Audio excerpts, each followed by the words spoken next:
Press the brake. Let it go. Push it. Let go of the brake. Let it go. Push the brake again. Okay. Nope. Let it go. Yeah. Okay, so we got the brake switch here. This is standard. It's not too expensive. This piece, there's the part number. So the difference between this and the cruise control switch is the wiring. Okay, so this got 4 wires. So it's gonna have 4 pins. It's gonna have 4 pins that look like that. So this is the brake switch. What we're gonna do is we're gonna go down there and we're gonna change this baby. It's right down here. So what I'm gonna do is I'm gonna go down here. It should be a quick and simple fix. So if you see these little teats, it has like a little teats on it. This is a twist on and off. Okay, so what you want to do is you want to go down here. Your brake switch is right there, this white colored switch right here.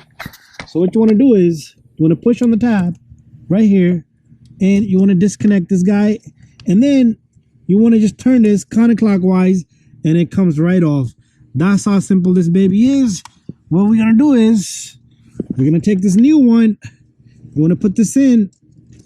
Make sure your pedal is levitated, and you want to push this guy in all the way, and you want to turn it clockwise so it doesn't come out no more. That's how simple that was. You see how it comes out? You want to push this in down, and you want to turn this clockwise, and you want to put this guy right back in, and that's how it works. Simple and easy.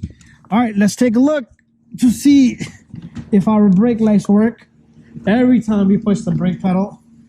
Now we're gonna start the car after replacing the brake switch. Press the brake. The lights come on. Start the car. There you go. Bada bing, bada boom. Thank you for watching. Stay tuned for more videos.